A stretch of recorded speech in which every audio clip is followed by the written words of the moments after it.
Hello guys, hello बच्चों। आप सभी लोग ठीक हो गए, अपनी प्रैक्टिस अच्छे से कर रहे होगे। तो चलिए आज भी हम लोग प्रैक्टिस करेंगे और आज हम लोग ना पेपर को सॉल्व करेंगे PA1 का। ये क्लास 10th का पेपर है, आप देख सकते हो क्लास 10th का पेपर है, ठीक है। और PA1 एग्जामिनेशन इसी साल का है। तो मैं आपको बता देता हूँ कि मैं प्रैक्टिस कराऊंगा इसकी, और क्वेश्चन कोई भी हो, कहीं का भी हो, आप चाहे यूपी बोर्ड के हो या CBSE के हो या SSC के हो, अगर आपके सिलेबस का क्वेश्चन है आप इसको सॉल्व करो। यही एक बेहतरीन तकनीक होती है कि आप अपनी प्रैक्टिस को बढ़ा करते हो, ठीक है। तो कभी भी ये इनकार मत करना कि ये पेपर मेरा नहीं है, मेरे लेवल का नहीं है, तो मैं इसको सॉल्व नहीं करूँगा, ठीक है। तो चलिए मैं पहले पूरा पेपर आपको दिखा देता हूँ ताकि आप अच्छे से, ये देखिए सेक्शन ए है, क्वेश्चन को सॉल्व करें, ठीक। और फिर बाद में मैं तो सॉल्व करा ही रहा हूँ, ये 2 या 3 पार्ट्स में आ जाएगा आपके पास वीडियोस का पूरा, पर आप अच्छे से सॉल्व करें पहले। और पहले कोई भी क्वेश्चन हो, कहीं से भी आप वीडियो देख रहे हो, मैं आपसे एक थोड़ी सी रिक्वेस्ट करूँगा कि पहले क्वेश्चन को खुद से सॉल्व करें और उसके बाद आप वीडियो को देखिए। बच्चे क्या करते हैं कि लगातार वीडियो देखते रहते हैं और उसके साथ ही सॉल्व करते रहते हैं, तो ये चीज़ ना करें, ठीक है। तो ये सेक्शन डी तक हो गया। चलिए अगला देखते हैं। दिस इज स्क्रीनशॉट आप ले सकते हो, ठीक है। ये ओरिजिनल पेपर है और इसके बाद ये रहा ई, और इसके बाद 37 number question. Now come to the last page, और ये क्वेश्चन ले लीजिए 38 वाला केस स्टडी, इसको भी देख लीजिए, और इसके भी 4 क्वेश्चन के बाद आपका पेपर यहाँ से समाप्त होता है। तो चलिए हम लोग शुरू करेंगे आज सेक्शन ए शुरू करते हैं, ठीक है। मैथमेटिक्स का पेपर है और स्कूल का नाम मैंने हटा दिया है ताकि किसी भी तरह की कोई प्रॉब्लम स्कूल वालों को ना हो। बच्चे का नाम हटा दिया है और उनका रोल नंबर, क्लास भी हटा दी है ताकि उस बच्चे को भी किसी तरह की कोई समस्या ना हो जिससे मैंने पेपर लिया है। तो चलिए शुरू करते हैं क्वेश्चन नंबर सेक्शन ए से। और एक काम करना पड़ेगा मुझे,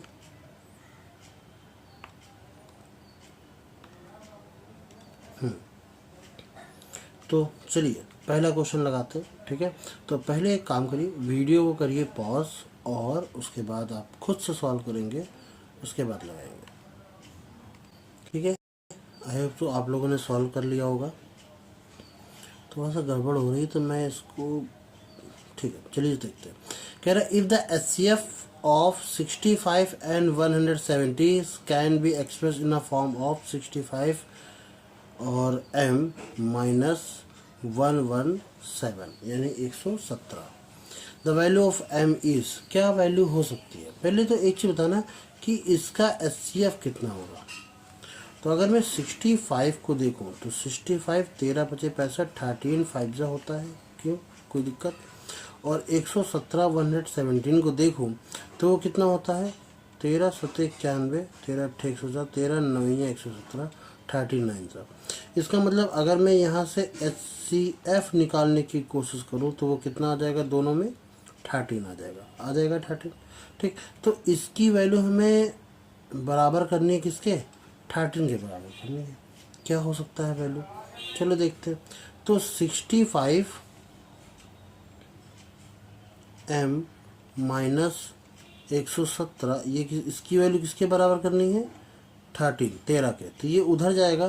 तो 65 m इज इक्वल टू 13 और 17 मिला के 30 होता है, यानी कि कितना आ जाएगा 130 130, ठीक। और इसको मैं इधर कर लेता हूँ, तो m की वैल्यू कितनी आ जाएगी 130 अपॉन में 65। तो 65 2 जा होता है, इसका मतलब m की वैल्यू कितनी आ गई 2, ठीक। तो m की वैल्यू कितनी यहाँ पर आएगा, ऑप्शन नंबर कौन सा सही होगा, बी ऑप्शन सही होगा, क्लियर है। वैसे भी 65 का देखो 13 आपको चाहिए, ठीक है। तो 65 का पहले तो आप 65 1 तो नहीं हो सकता, कोई भी बच्चा 1 नहीं लगाएगा इसमें, क्योंकि 65 1 जा 65 होता है, माइनस का करेंगे तो फिर माइनस की वैल्यू आने लगेगी, -17 करेंगे जो कि सही नहीं है। अच्छा 4 भी कोई नहीं लगाएगा, क्यों, इतनी बड़ी संख्या नहीं चाहिए। 65 का 4 गुना फिर उसमें 117 करोगे तो आपका क्या आ जाएगा, क्या 13 आएगा, 13 तो नहीं आने वाला। ऑब्वियस बात है। तो इसलिए 1 और 4 तो कोई बच्चा लगाएगा ही नहीं। कन्फ्यूज़न होगी भी तो 2 और 3 में होगी, वरना नहीं होगी। तो अगर आपको फास्ट में भी करना है तो ए और डी को एलिमिनेट करिए और बी और सी में से किसी एक को चेक कर लीजिए। एक अगर सी को चेक किया गलत हुआ तो मतलब बी ही सही ऑप्शन होगा। क्लियर? चलिए अगला करते हैं। इसको मैं यहाँ कर लूँ, ठीक है। अगला क्या कह रहा है क्वेश्चन में कि द डेसिमल ऑफ एक्सप्रेशन 43, एक में इसको बड़ा कर लेता हूँ ना, थोड़ा बड़ा कर लूँ। तो लिखा हुआ है 43 अपॉन में कितना लिखा हुआ है 2 की पावर 3 और 5 की पावर 3 इंटू 7। कह रहा है इज क्या है, ये टर्मिनेटिंग है, नॉन टर्मिनेटिंग है, रेशनल है या नॉन रेकरिंग है। तो ये देखो 2 और 5 मिला करके तो 10 बन जाएंगे, 10 की पावर 3। तो ये तो टर्मिनेट कर देता है हमेशा, पर 7 टर्मिनेट नहीं करता। पर हाँ, कोई एक ऊपर ऐसी वैल्यू है क्या जो 7 से कट रही हो? तो 7 से कटने वाली वैल्यू ये तो नहीं है। इसका मतलब है ये पूरा टर्म कैसा है, नॉन टर्मिनेटिंग है, नॉन टर्मिनेटिंग। अगर कोई वैल्यू कट जाती है, यानी एग्जाम्पल ग्रुप में 43 की जगह यहाँ पर 42 इंटू 2 की पावर 3, 5 की पावर 3 इंटू 7 होता, तो यही वैल्यू क्या होती है, टर्मिनेटिंग वैल्यू होती है। ठीक है, फिलहाल इसका जवाब टर्मिनेटिंग नहीं है, इसका जवाब है non terminating, option number B. चलिए अगला क्वेश्चन करते हैं कि इफ, ठीक है, if the LCM of two numbers 630 and यानी 630 और एचसीएफ कितना है, this one number is 90, find the other number. तो आपको फॉर्मूला पता है कि LCM into HCF is equal to क्या होता है, पहला नंबर और दूसरा नंबर कि दो नंबर्स का multiples is equal to LCM और एचसीएफ के मल्टीपल्स के इक्वल होता है। तो ये आ जाएगा 630 into 9 is equal to, A की वैल्यू कोई नंबर हम मान लेते हैं 90 है, 9 क्या लेते हैं, यहाँ दिया ही गया है, दूसरा नंबर कोई मान लेते हैं बी है। तो 9 10 से 90 और 10 से करेंगे तो ये कितना आ जाएगा 63। तो ये बहुत ही आसान सवाल था, ऑप्शन नंबर बी, ये किसी का गलत नहीं होना चाहिए। अगर फॉर्मूला आता है तो ये बिल्कुल बहुआ वाला सवाल है। अगला देखते हैं, कह रहा है कि for what the value of k will be equation is 3x plus 2y 5 and 6x ky is intersecting। कह रहा है इंटरसेक्ट करना मतलब कट करना। देखो जब कोई दो लाइन, ये दोनों लाइन की इक्वेशन है, इतनी बात तो पता है ना, ये लाइन की इक्वेशन है।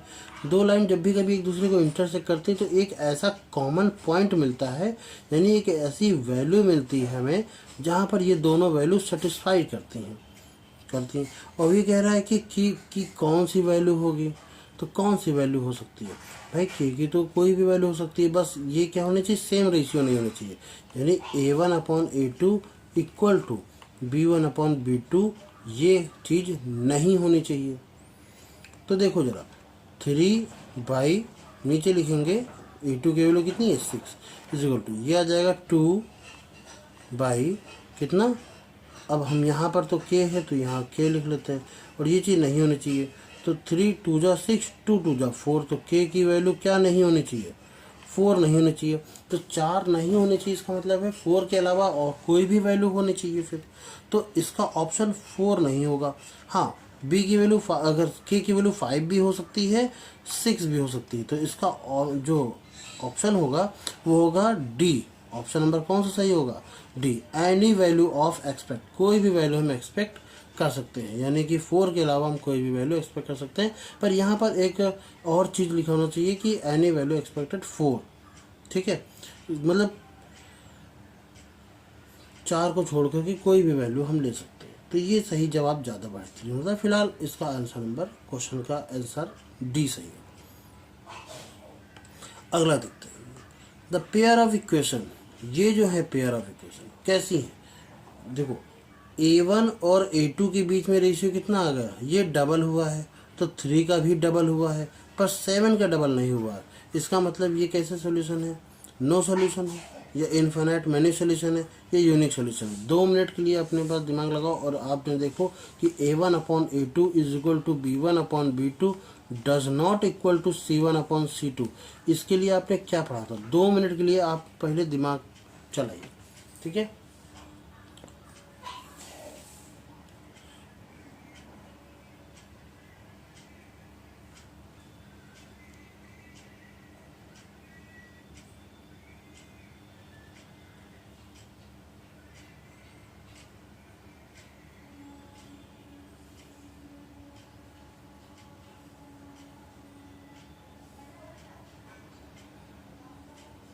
ओके, चल गया, ठीक है।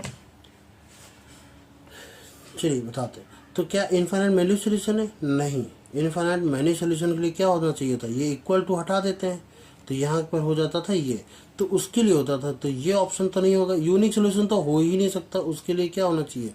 A1/A2 does not equal to B1/B2 और 2 सोल्यूशन तो नहीं हो सकता। तो किसका सवाल का जवाब है?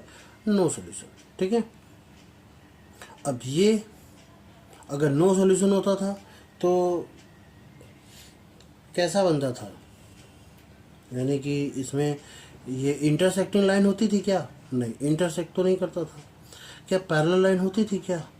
सोचो जरा, कि कोइंसिडेंस लाइन होती थी। एक सेकेंड मैं इसको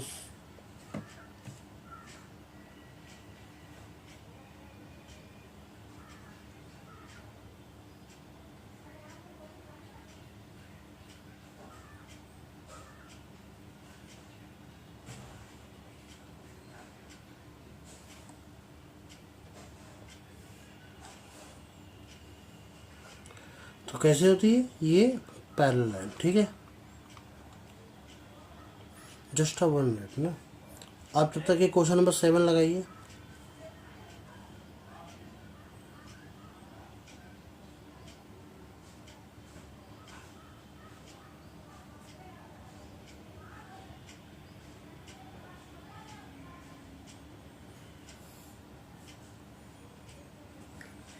ओके, लग गया। तो क्वेश्चन नंबर 7 पर आते हैं। क्या कहता है क्वेश्चन नंबर 7 कि 20th terms from the end of AP 3, 8, 13, 250। देखो 3, 8, 13 और डैश डैश डैश डैश 253। एक तरीका होता है कि सबसे पहले हम L निकालें, सॉरी L से पहले N निकालें, फिर उसमें से 20 माइनस करके +1 करें तो शुरुआत से कितना टर्म्स आ जाएगा, फिर उसके बाद हम निकालें, ठीक है, EN की वैल्यू निकाल के। एक तरीका वो होता है, वो तरीका अच्छा है, बेहतरीन है, पर अगर 2 नंबर का क्वेश्चन आता है तब तो ठीक है। पर अगर ऑप्शनल में आता है तो बेटा कैसे करेंगे? एक चीज़ ध्यान रखो कि यहाँ से यहाँ तक जाने में आपका +5 हुआ, यहाँ से यहाँ तक जाने में भी +5 हुआ। अगर मैं उल्टा कहूँ तो 13 में से 5 कम हुए हैं, 8 आया है, फिर 5 और कम हुए। अगर मैं इसको A मान लूँ, A की वैल्यू क्या है? 253, और D की वैल्यू क्या आ जाएगी? -5। तो पीछे से ये अगर सीरीज देखेंगे तो N की वैल्यू कितनी हो जाएगी? 20। 20वां टर्म्स तो चाहिए, तो EN की वैल्यू क्या हो जाएगी? A यानी कि 253 प्लस n-1 यानी 20 - 1, और D की वैल्यू कितनी है? -5, ठीक है। तो 253, और आपको पता है 20 अगर बोला जाता है तो 20 से 1 कम, प्लस तो कितना हो जाएगा? 19 - 5, तो 19 बचे 95। तो 253 में से 95 माइनस करना है, कितना आ जाएगा? अगर इधर देखा जाए तो 8 × 5 = 13 होता है, तो 8 आ जाएगा, ठीक है। ये आ जाएगा 158। इस तरीके से करना है। और तरीका तेज बताऊं तो आपको पता है ना, ये लिख लीजिए 253। अच्छा 20 है तो 20 का मतलब 19, और 19 और इनके बीच का डिफरेंस कितना था? -5, तो 19 बचे 95। तो बस 253 में से 95 माइनस कर लीजिए और आपका आंसर आपके सामने आ जाएगा, ठीक है, क्लियर। तो इस तरीके से ऑप्शन बेस्ड जब भी कभी आता है आपको ऐसे ही करना है। चलिए क्वेश्चन नंबर 8 देखते हैं जरा। क्वेश्चन नंबर 8 कैसा है कि sum of the N terms, यानी Sn की वैल्यू दे रखी है आपके पास 3n² प्लस का 5n। अगर मैं S1 निकालूं जो कि A1 और A के इक्वल होता है तो 1 रखेंगे, तो 1 का स्क्वायर 1 और 1 5 × 1 यानी 1, तो 5 और 3 मिला के कितना आ जाएगा? 8। अगर मैं S2 निकालूं तब 2 रखना पड़ेगा, तो 3 इंटू 2 टू जा 4 प्लस 5 इंटू 2, 5 टू जा 10, 4 3 12, 12 और 10 22 यानी 22 आ जाएगा। ये S2 होता क्या है, ये A प्लस D यही तो होता है, इसी की तो वैल्यू फिर 22 है। ए की वैल्यू हम निकाल चुके हैं, 8 आया, 8 8 16, तो डी की वैल्यू 22 में से 16 चला जाएगा, कितना बचेगा, इधर से 4 उधर से 6 यानी कि यहाँ से 6 आ जाएगा 6। ठीक है, ये चीज़ आपको फटाफट करनी है, आपको कैलकुलेशन तेज होना चाहिए। अगर आपको बोर्ड का एग्ज़ाम है तो आपकी कैलकुलेशन इतनी तेज होनी चाहिए कि उसका जवाब नहीं, मतलब जितना भी तेज हो सके, मैं ये नहीं कह सकता कि इतनी तेज होनी चाहिए, जितनी भी तेज हो सके। अब ये छोटी छोटी चीज़ों को आप 5 सेकंड 10 सेकंड में सॉल्व कर लें तो बहुत अच्छी बात है। फिर कह रहा है 10th टर्म्स निकालना है। ठीक, 10 टर्म्स का मतलब है A 10, तो A प्लस 9D, ए की वैल्यू कितनी है 8 प्लस 9 इंटू डी की वैल्यू कितनी है 6, तो 9 6 का 54, और 54 और 8 कितना होता है 62, 62, तो ये आपका आंसर 62 आ जाएगा। सेम इसी तरीके से इस पर भी है, विच टर्म्स ऑफ दिस, तो कह रहा है कि बताइए कौन सा टर्म्स होगा ये 205, एपी का ये भी सवाल है। तो भाई लास्ट टर्म्स आपको निकालना है, 205 इज इक्वल टू, पहला टर्म्स कितना था, पहला टर्म्स है 7 is equal to 7 plus n minus 1, और डी की वैल्यू कितनी है, हर बार कितना जा रहा है 6 प्लस हो रहा है। ठीक है, तो इंटू 6। अब कोई भी बच्चा होगा डायरेक्टली इससे इसको माइनस करेगा, और जो भी डिफरेंस होगा ना उससे क्या कर देगा, डिवाइड कर देगा। यही तो चीज़ यहाँ पर होगी, इस यहाँ पर आएंगे तो माइनस करेंगे, यानी कि 205 में से 7 को माइनस करेंगे इज इक्वल टू 6 और n माइनस 1, ये कितना आ जाएगा 198, और 198 6 को भी आप डिवाइड में कर दीजिए तो ये n माइनस 1 आ जाएगा। 6 3 जा और 6 3 जा 33, तो n की वैल्यू कितनी आ जाएगी 33 प्लस 1, ये माइनस 1 उधर जाएगा तो 34, यही तो आ जाएगा। ठीक, अब कोई बच्चा होगा तो इसको ऐसे करेगा, कैसे कि अच्छा देखा कि 205 है 7 माइनस करना है तो 198 आ गया, ये ऐसे लिखा, इनके बीच का डिफरेंस 6 जा रहा है तो अपॉन 6 कर दिया, 6 3 18, 6 3 18, वो डायरेक्ट इस स्टेप पर पहुँचेगा। आपको कभी भी MCQs में फॉर्मूला लिख करके ये सब करके काम करना, क्योंकि MCQs में आपको टिक करना होता है, टिक के ही नंबर मिलेंगे, आपको कॉपी रचाने के सजाने के नंबर नहीं मिलते हैं। तो इसमें टाइम बर्बाद मत करना कि एक फॉर्मूला लिख के एक स्टेप कर रहे हैं, फिर माइनस का भी स्टेप अलग दिखा रहे हैं, फिर ये आप जितना शॉर्टकट हो सकता है उतना शॉर्टकट अपनाइए। ठीक है, तो ये आ जाएगा 33, और 33 से एक बढ़ जाएगा 34, हमारा आंसर कितना हो जाएगा 33, मत मार्क कर देना, ठीक है ना, जल्दबाजी में, ये ध्यान रखना। क्वेश्चन नंबर 10 देखो, द रिमाइंडर व्हेन px की वैल्यू तुमको दे रखी 3x स्क्वायर और 5x माइनस,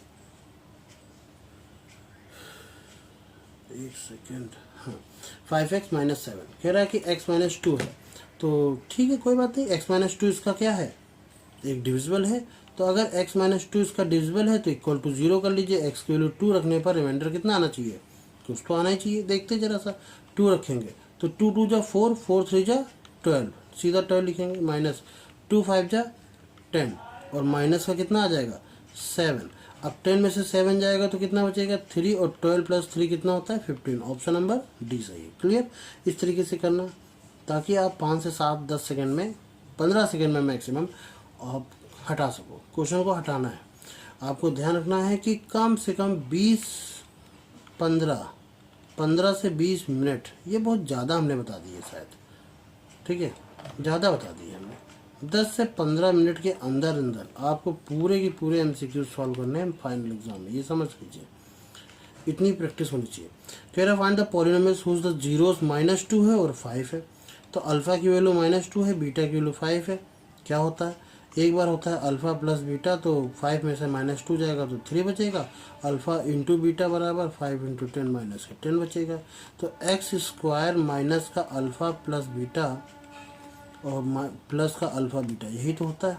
तो एक्स स्क्वायर ऐसा रहेगा, माइनस अल्फ़ा प्लस बीटा की वैल्यू 3x है, अच्छा यहाँ पर 3x भी होता है, ठीक है ध्यान रखना, और प्लस का अल्फ़ा बीटा की वैल्यू कितनी है माइनस का 10, तो प्लस माइनस माइनस हो जाएगा, तो एक्स स्क्वायर माइनस का 3x माइनस का 10, ये इसका सही जवाब आएगा, ऑप्शन नंबर ए सही है। अब इसको देखोगे 5 में से 2 जाएगा तो 3 बचेगा, तो 3 इसका माइनस का ही आना चाहिए, माइनस का यार ये प्लस का आ रहा है हटा दो, और ये 7 आ रहा है ये भी नहीं आएगा, ये 7 आ रहा है ये भी नहीं आएगा, इसका मतलब ऑप्शन नंबर सी सही है, ए सही है। तो अगर स्मार्ट बच्चा है तो वो उस तरीके से ही सॉल्व कर लेगा फटाक से, कि अरे 5 में से 2 जाएगा 3 बचेगा, और आगे माइनस का साइन आता ही तो माइनस का 3x तो आना ही आना है। माइनस का 3x सिर्फ इसमें दिख रहा है और कहीं दिख ही नहीं रहा है, तो हटाइए बाकी सब ऑप्शन को। ठीक, अब अगला क्वेश्चन क्या कहता है, देखो जरा। अच्छा, ये मेरा हाथ ये सब हटा देना चाहिए था, कोई बात नहीं। ठीक, अगला क्वेश्चन कह रहा है कि the natural roots of 2x² 4x plus 5 is equal to 0। तो आपका ax² प्लस का bx प्लस का c इज इक्वल टू 0 से कंपेयर कराओगे। a की वैल्यू 2 आ जाएगी, b की वैल्यू -4 आ जाएगी, c की वैल्यू 5 आ जाएगी। आपको रूट्स निकालने हैं, तो b² - 4ac, और ये अंडर रूट में, यही रूट तो बताता है कैसे हो गए। b² अंडर रूट के अंदर -4 का स्क्वायर करेंगे, माइनस का 4 इंटू ए की वैल्यू 2 और सी की वैल्यू 5। तो 5 दूनी 10, 4 14, सॉरी 10 चौक 40 हो जाएगा, यानी कि माइनस का 40 हो जाएगा। और ये कितना हो जाएगा, 4 चौक 16 हो जाएगा। रूट में 16 में से जाएगा तो अंडर रूट के अंदर कितना आ जाएगा, पहले 10 कम करोगे ये 24 आ जाएगा ना, वो भी माइनस का। तो माइनस की वैल्यू निकालने का मतलब है कि भैया रियल तो हो ही नहीं सकता, रेशनल तो है ही नहीं, इमेजिनरी। ठीक है, कैसा है, इमेजिनरी है। माइनस का कभी भी रूट के अंदर अगर माइनस आ जाए तो इसका मतलब है इमेजिनरी वैल्यू निकलती हैं। अगला 30 नंबर देखते हैं, कह रहा a fraction becomes 1/3 when 2 is added both numerator and denominator and it's become 1/2 and 1 is subtract from both। ठीक है, अगर इसको बेसिक तरीके से करोगे तो ये न्यूमेरिकल जो है ना, ये जो क्वेश्चन है वो आपका 3 से 4-5 मिनट तो ले लेगा, 3 मिनट तो ले ही लेगा, 2 से 3 मिनट। ठीक है, और बहुत ही ज़्यादा अगर फास्ट नहीं कर रहे हो कैलकुलेशन, आपकी स्ट्रॉन्ग इतनी स्पीड नहीं है, तो आपका 5 मिनट ख़राब कर देगा ये। इससे सबसे बढ़िया तरीका मैं बताता हूँ क्या। अब एक को चेक करो, ये कितना लिखा हुआ है, 2/5। ठीक है, 2/5 में आप कह रहे हैं दोनों को 2 ऐड कर दो, 2 तो 4, 5 2 7। क्या ये 1/3 है, नहीं 1/3 तो नहीं आया। इसको चेक करते जरा, 3/7, इसमें भी दोनों तरफ 2 ऐड कर लो, तो ये ऊपर 5 आ जाएगा, नीचे 9 आ जाएगा। क्या ये 1/3 आ रहा है, नहीं ये भी नहीं आ रहा है। इसमें देख लेते जरा 1/4 वाले में, इसको भी 2 ऐड करो, इसको भी 2 ऐड करो, तो ये आ जाएगा 3 और ये आ जाएगा 6। 1/2 आ रहा है, 1/3 इसमें भी नहीं आ रहा है, और 5 9। ठीक, 5/9, इसमें भी +2 ऐड करो, +2 ऐड करो। अरे ये क्या हुआ, 7 और 2 11, 7/11। इसका मतलब है ये भी नहीं आ रहा है,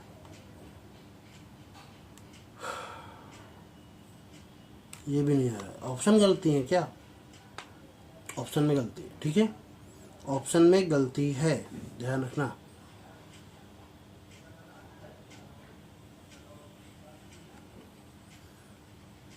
ठीक है, इसके ऑप्शन में गलती है, क्वेश्चन में गलती है, आप इसको ऑप्शन से ना करो। ठीक है, क्योंकि इसका कहीं ना कहीं ऑप्शन में गलती है। सही जवाब इसका क्या होगा बता देते हैं, 5 और 9 तो 11।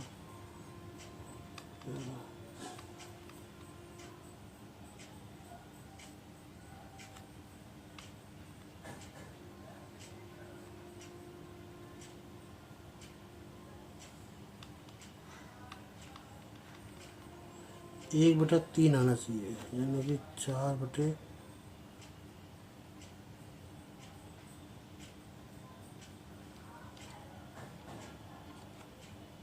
ठीक है, फिलहाल इसके ऑप्शन में गलती है। क्वेश्चन ये अच्छा क्रॉस भी लगा हुआ है ये, ठीक है, तो ये ऑप्शन में इसके गलती है। चलो इसको सॉल्व किया, आई होप सो क्लियर लगा होगा आपको, कोई दिक्कत वाली बात होगी तो नहीं मेरी साइड से, है ना।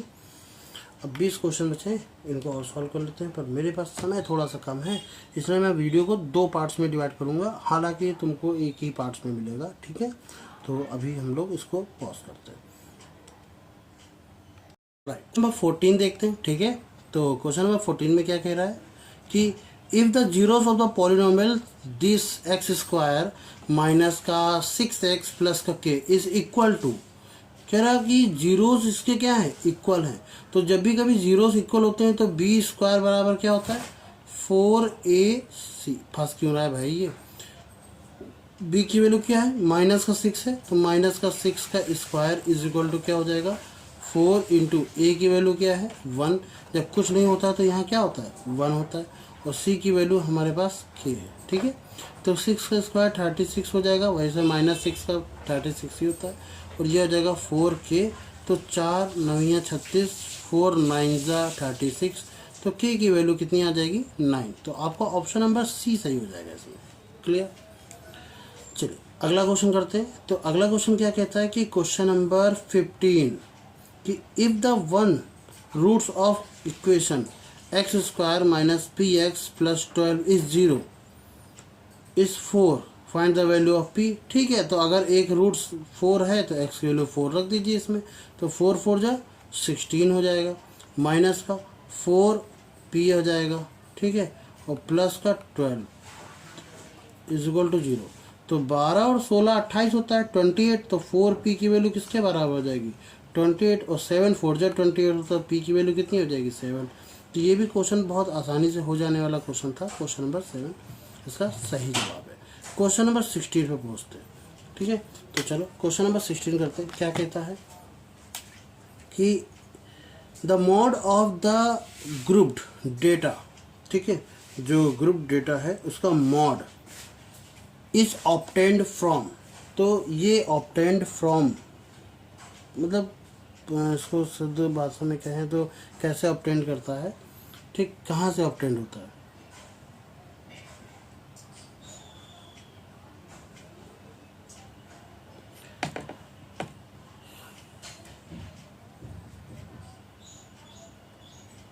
शुद्ध हिंदी नहीं समझ में आ रही इसकी क्या होगी। मॉड का जो ग्रुप डेटा होता है वो कैसे बनता है। ठीक है, तो हाईएस्ट फ्रिक्वेंसी क्लास होती है या लोएस्ट फ्रिक्वेंसी क्लास होती है या मिडिल क्लास होती है या टोटल फ्रिक्वेंसी होती है।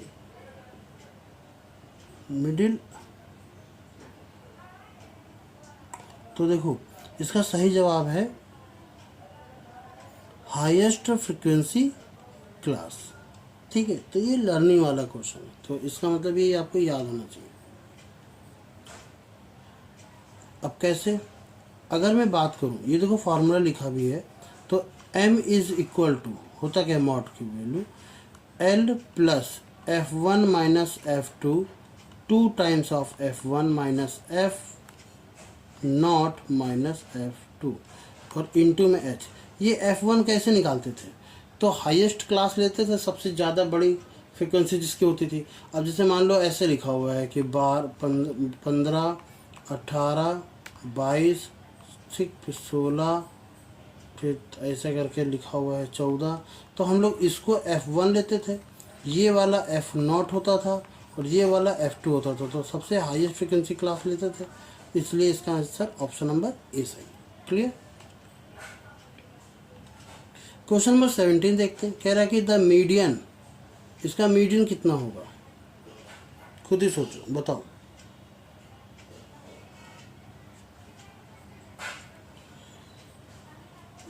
भाई देखो सबसे पहले आपको क्या करना पड़ेगा, असेंडिंग में ऑर्डर सेट करते हो, असेंडिंग में ये पहले सही है तो इसमें आपको दिक्कत नहीं है असेंडिंग। अब देखो कितनी है 1 2 3 4 5 6, इवन है। इवन के लिए क्या होता था formula n/2 and n/2 plus 1, तो 6/2 यानी 3 एंड 6/2 यानी 3 प्लस 1 यानी 4, तो तीसरा और चौथा टर्म्स ही तुम्हारा मिडिल में आएगा। 1 2 3 तीसरे पर आ रहा है 18 और चौथे पर आ रहा है 20, तो 18 और 20 का क्या लेते थे, मीन लेते थे, तो ये लिखेंगे 18 प्लस 20/2 यानी कि 38/2 यानी कि 19। और समझने वाले तो ऐसे ही समझ जाएंगे, जैसे ये 5 सेकंड का क्वेश्चन नहीं है, ये है 6 मतलब 3 और 4, तो तीसरे पर 18 है 20 है तो बीच में आएगा 19 हो गया। ऑप्शन नंबर बी सही है। मुश्किल से 5 से 10 सेकंड का सवाल, 10 सेकंड से ज़्यादा सवाल इसमें नहीं लगने चाहिए। अगर प्रैक्टिस इस तरीके की है कि इस सवाल को 5 से 7 सेकंड में कर रहे हो तो बहुत बढ़िया है। फिर क्वेश्चन नंबर 18 देखते हैं। क्या कहता है क्वेश्चन नंबर 18 कि the man of 10 observation is 15 in 1 observation remove that become 14। ठीक, द रिमूवल ऑब्जर्वेशन इज, तो रिमूवल ऑब्जर्वेशन क्या होगा, तो देखो पहले इसको समझते हैं। 10 ऑब्जर्वेशन किए उसका मीन कितना है 15, यानी अगर मैं टोटल निकालना चाहूँ तो कितना हो जाएगा 15 इंटू 10 यानी कि 150। अब कह रहा है कि एक ऑब्जर्वेशन रिमूव कर दिया तो अब ऑब्जर्वेशन 10 नहीं बचे, अब कितने बचे हैं 9, और इनका मीन कितना हो गया 14, तो 14 9 जा कितना होता है 126, यही तो होता है। तो कौन सा रिमूव किया गया है, माइनस कर दीजिए, कितना आ जाएगा 24। तो आपका ऑप्शन आंसर कहाँ गया 24, सही है इसका जवाब। ठीक है,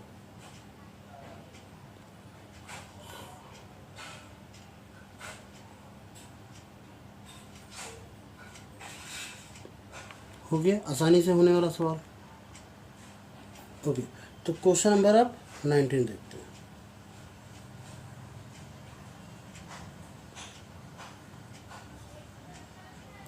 तो कह रहा है कि the median class is class whose cumulative frequency is, cumulative frequency कैसी होती है उसकी बताइए।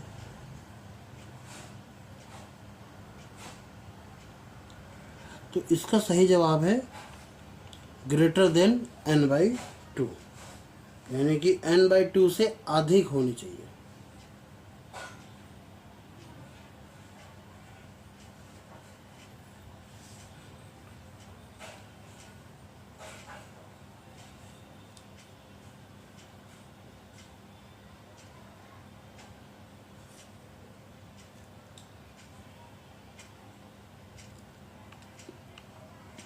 क्वेश्चन नंबर 20 देखते हैं जरा सा। क्वेश्चन नंबर 20 में क्या कहता है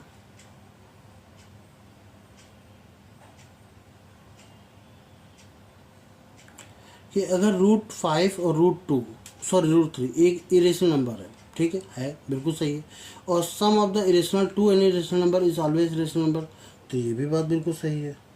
ठीक है, नहीं नहीं नहीं नहीं नहीं, ये बात एकदम सही नहीं है कि sum of the any 2 irrational number is always irrational number.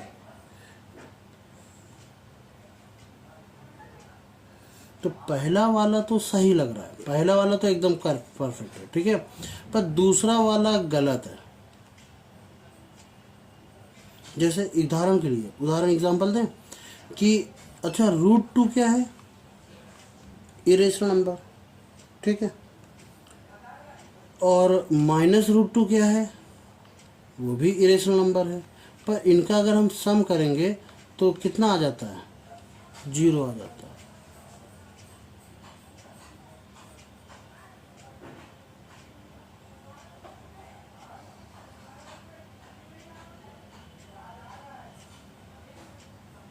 ठीक है, तो इनका सम कितना आ जाता है 0।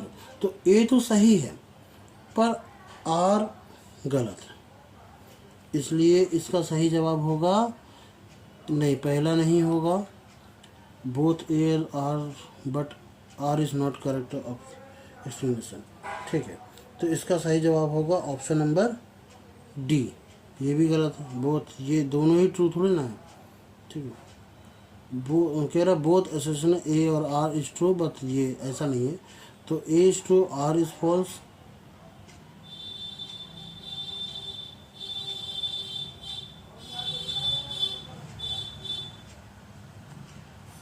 ऑप्शन नंबर सी सही है।